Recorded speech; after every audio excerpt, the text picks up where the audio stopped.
What is up, you guys? It is your boy, Brent Diggis here, and welcome to another video. In today's video, we are going to be talking about the Baltimore Ravens. And I'm sorry about the camera thing. I am right now having this literally on my lap because I have two little doogies right next to me. So sorry about that. And it's going to also be with the next video coming out. One thing though I want to mention before we get into today's video, if you guys haven't kind of noticed already, I have pre-recorded videos, and like literally at the moment, I haven't recorded video in the past 3 days. You guys have barely noticed anything because I have pre-recorded videos. So I think I had videos set up until August 15th. I think would have been the last video I had until I had to wait until August 17th. I think that I needed to get another video out. So yeah, but before we get into today's video, I do highly recommend that you like and subscribe. We are on the road to getting to 400 subscribers, and by the time I am recording this video, I just gained 3 subscribers, I think today or yesterday. So, yeah, very close to 400 subscribers. But anyway, enough said. Let's get into the video. So, I think we should definitely talk about the success of the Ravens last year. And I feel like a lot of people can say that maybe if it weren't for the factor that Mark Andrews got hurt, or maybe if it weren't for the refs, if it weren't for maybe the offensive coordinator forgetting that they could run the ball, maybe they could have won the Super Bowl and the AFC Championship game at least. But fortunately, all you can do from making mistakes is from your mistakes. That's why they signed a Derrick Henry. I feel like, okay, and I'm gonna be strict and honest with you. The Ravens are a little bit of a weird team because on the one hand, their team is so much significantly worse that it's actually kind of criminally insane.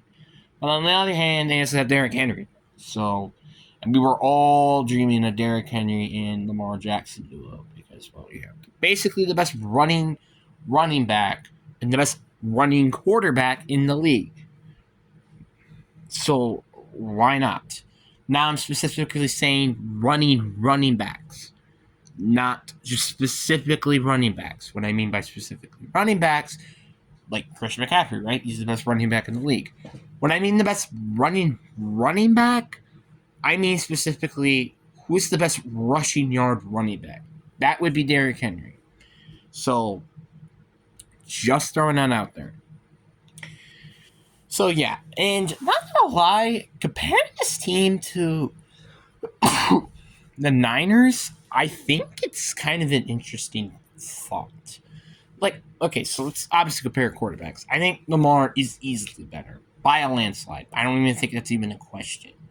Running back, I am going to give it to Christian McCaffrey, but like if we were just including rushing yard wise running backs, I would have probably gave it to Derrick Henry.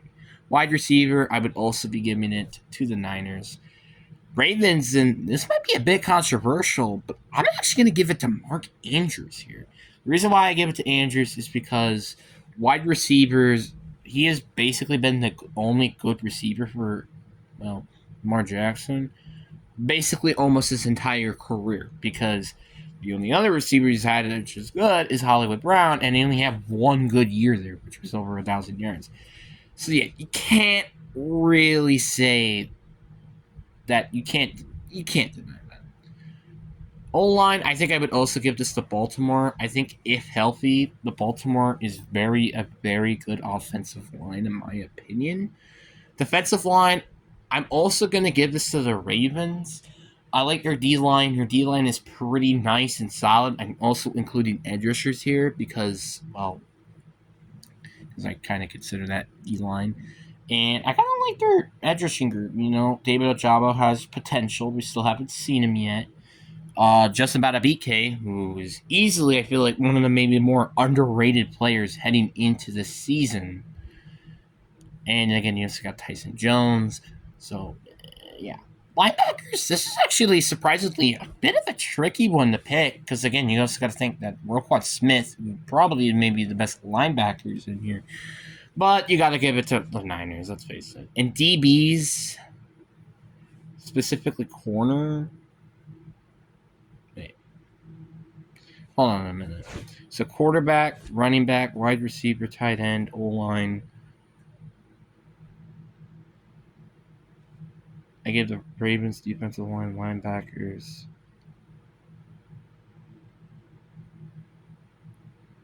Okay.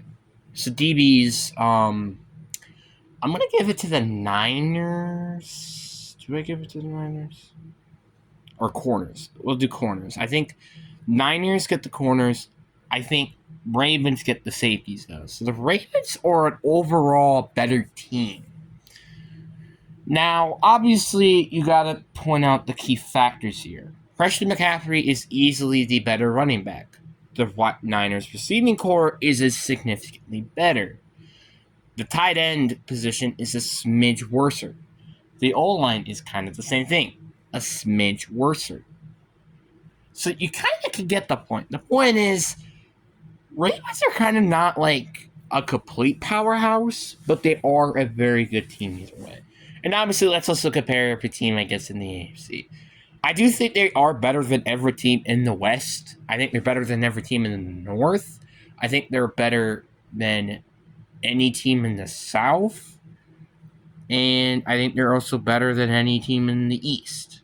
So they're better. They're basically what I'm trying to say is the best AFC team heading into this year. I don't think a lot of people have been talking about this team that much. I feel like a lot of people have maybe been saying maybe the Bengals because their rivalry, maybe the Chiefs again, maybe the Bengals. I already said the Bengals. Whoops. Maybe the Texans, Jets, Dolphins, etc. The problem is, I just don't see what team did had a major improvement during the offseason. Like in terms of overall team wise. Chiefs, in my opinion, I think got worse in the offseason. Now you're like, wait, what? What do you mean? They got better receivers, right? Well, not exactly. Hollywood Brown is a pretty much of a question mark, you could say. Nicole Hardman's also still a question mark. Xavier Worthy is very concerning because of the known history of having the fastest combine player history, because I don't think the last time we've had that happen since Deion Sanders, who ended up playing good. Because again, speed does not matter. Speed does not matter all the time. And also, don't forget, they've lost L'Jarius Sneed, who, in my opinion, outside of probably Chris Jones, is the best player on that defense. So that's not a good thing. All right, so now let's look at the Bengals. Oh, wait, they lost Tyler Boyd. Now you're like, wait, that's not a big loss at all. But they also kind of lost Joe Mixon, which, depending on how good Zach Moss is, that could be a downgrade. But Tyler Boyd is a downgrade. Whoever decides to replace him is a downgrade. DJ Reader, have a downgrade at that position. You kind of can get the point. The Bengals definitely did get worse in the offseason. Jacksonville may have gotten better, but they were not even a competition to the Ravens anyways. And the Texans still have holes out in the O-line and also a little bit the secondary, because outside of Jalen Petrie, maybe even Jimmy Ward, and Derek Stingley, you don't really have anybody good in that secondary, to be honest with you. That linebacker core is a bit of a joke outside of Christian Harris. Then you got the Jets, which you have no idea with Aaron Rodgers because of his injury, and the Dolphins also got worse in the offseason, losing players like Andrew Van Dyken and also Christian Wilkins and Rodney Hunt. So you kind of got a maybe better version than Jordan Brooks, but you did lose Jerome Baker. So you kind of can get the point here. The point is, mainly every team got worse without really any major upgrades to help, outside of maybe the Chiefs. The Ravens, yeah, sure, they've lost some players, sure. But they added Derrick Henry. That's pretty important. Now, obviously, I feel like the big reason of why they lost in the AFC Championship game is pretty simple. It is because of their offense. Their offense was obviously the biggest issue. You could say maybe the refs, maybe the offensive coordinator, maybe Lamar Jackson. To me, I think it's kind of because of, well, both the refs and also the offensive coordinator. The fact that they forgot to run the ball is a little ridiculous and a little clingy to me. Obviously, also, yes, you could say maybe it's because it's a receiving corps, because, well, outside of Zay Flowers, you don't really have any notable good receivers. So that's a bit of an issue.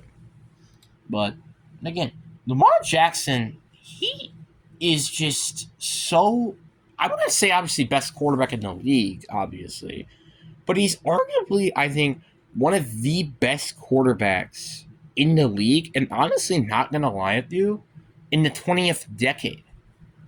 Now, obviously, and this could be a bit controversial for some people, I think Lamar is the best player out of his draft class. Or since the 2018 draft, I think he may be the best quarterback outside of Joe Burrow. So now let me explain.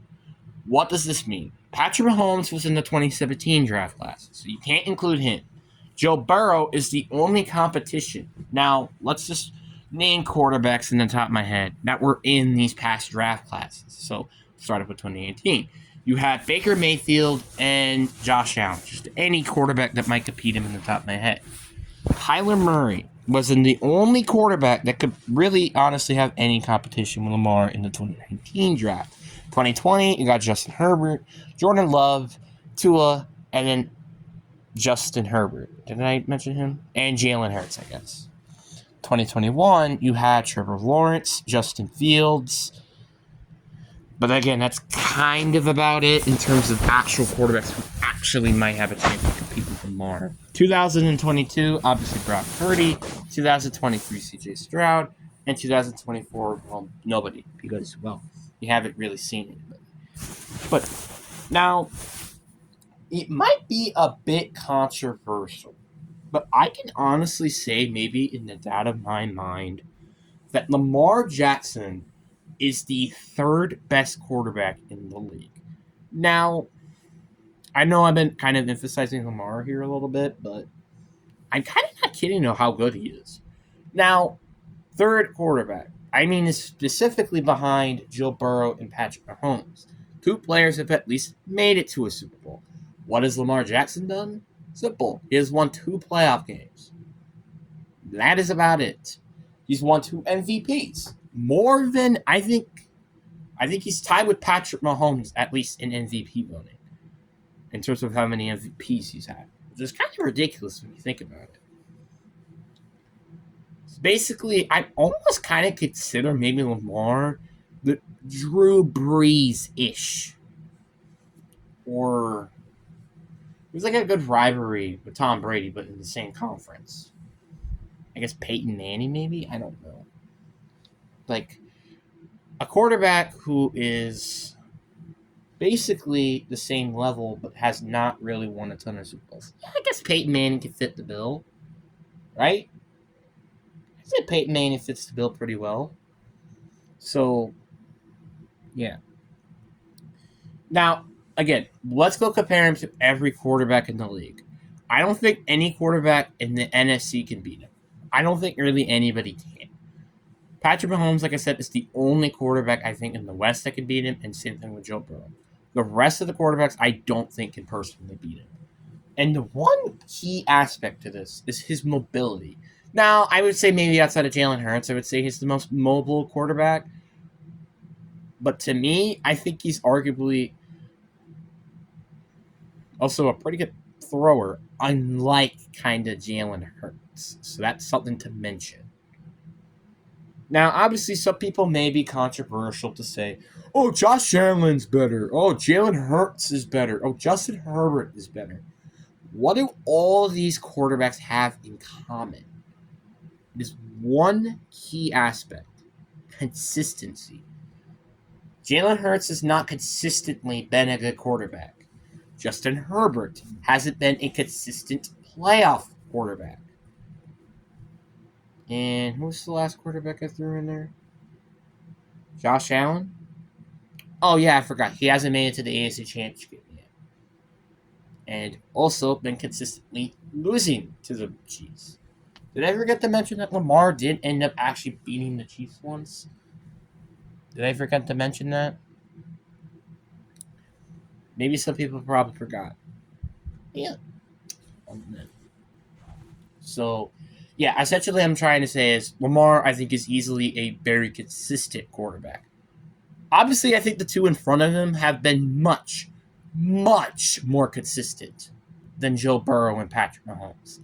And that's not even an opinion, that's just a fact. Like, the one key aspect of why I say these three quarterbacks were really, really good is because of consistency. If the quarterback could be consistently good, you could be a good quarterback. I mean, heck, look at Kirk Cousins. Why has some Vikings fans called him great when he was there? Because he was consistently good for the team. That's why. Josh Allen was consistently good when he had Stephon Diggs, but also, again, you also got to mention this is interception ratio, and also him being inconsistent during games. So you kind of have to put the point here. And Dak Prescott is inconsistent when you go from regular season to the playoffs. So I could go on and on about how Lamar Jackson is one of the best quarterbacks, but we shouldn't really be talking about him that long. And I guess the last thing I want to talk about is how big of the addition of Derrick Henry is. Now, before we talk about how crazy Derrick Henry is and how I still say he's the best running back in the league, let's look at what would happen if they didn't get Derrick Henry. Let's just say. So since they don't have J.K. Dobbins or Gus the Bus anymore, because they both went to the Chargers, what would they have at running back? Justin Hill and Keith Mitchell. Not hating on Keith Mitchell or anything, but he's not Derrick Henry. Just to be honest with you. And Justin Hill, well, you kind of get the point. Derrick Henry has never had a good offense, I would say. Now, you could say all you want. Wait, what? What do you mean good offense? He was with the Titans when they made it to the AFC Championship game. Sure. But what was the best player on that offense outside of A.J. Brown? Ryan Tannehill, who's had one good year, and it was that year. You can't really say that he's a good player when he's only had one good year. You just can't. And I'm going to be honest with you, Derrick Henry has been the single point of that offense for God knows how long now. Now he's on an actual Super Bowl contending team that his defense doesn't rely on just a few players. It relies on multiple players. On offense, he isn't the biggest threat on that offense. Again, that's a bit controversial, but you get the point. Lamar Jackson and Mark Andrews are equal or maybe even better or slightly worse than Derrick Henry on that offense. That is scary to think about. Everybody has talked about the three-man monsters in the NBA. This is kind of what it is for football-ish. Lamar Jackson, Mark Andrews, and Derrick Henry. But then obviously role players like Zay Flowers, Ronnie Stanley, you know, those players. And then obviously don't forget the defense of the players, obviously, then, which you got just about a BK. Marcus Williams, Kyle Hamilton. So just what a great team. And I can't wait to see how this team is going to be heading into this year. But anyways, guys, I really hope you guys enjoy. Peace.